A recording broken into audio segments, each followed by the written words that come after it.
তো শুরু করা যাক। হরে কৃষ্ণ, কেমন আছো সবাই? সকাল সকাল আমাদের একটু জামা প্যান্টগুলো দেখে একটু কিছু মনে করো না, ওখানে ওরকমই থাকে। তো আমি একটু রেডি হয়ে কাজের জন্য বেরিয়ে গেছিলাম একটা, তো ওখানে বসে থাকতে থাকতে 2 ঘন্টা বেরিয়ে গেছে, বাট বাস পাইনি আমরা। তারপরে বহু কষ্ট করে বাস টাস পেয়ে শিগগিরি করে বাড়ি এলাম, কারণ অনেকটা দেরি হয়ে গেছিলো আর এত বিরক্ত লাগছিলো, শরীরটা খারাপ লাগছিলো খুব। তো ঝটপট করে আসলাম, আর বিকেলবেলা এত সুন্দর বৃষ্টি হচ্ছিল, মানে ঝমঝমিয়ে এতক্ষণ ধরে বৃষ্টি পড়ছিল পুরো। তো দেখতেও বেশ ভালো লাগছিলো আর বেশ বসে থাকতেও ভালো লাগছিলো। তো এখানে রাতের বেলা এখানে একটা ব্লগ নেই, 2 দিনের ব্লগ আছে, ঠিক আছে? কারণ একদিনে আমি এক কাজ কিছু করতেই পারি না যে আমি কিছু দেখাবো পুরো ভর্তি ভর্তি, তো তাই আর কি। এখানে একটু ব্রেকফাস্ট করছিলাম, তারপর একটু স্কিন কেয়ার করছিলাম, একটু বরফ টরফ নিয়ে এদিক ওদিক দিচ্ছিলাম। আর এখানে একটু রাইস ওয়াটার দিচ্ছিলাম যাতে চুলটা একটুখানি স্মুথ, একটুখানি ভাঙা টাঙাগুলো কম হয়, যদিও বা আমি একটু আধটু এক্সপেরিমেন্ট করছি।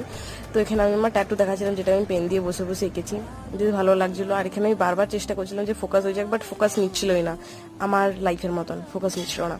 লাইক, সাবস্ক্রাইব, কমেন্ট করে দিও। টাটা, ভালো থেকো। কেমন আছে সবাই?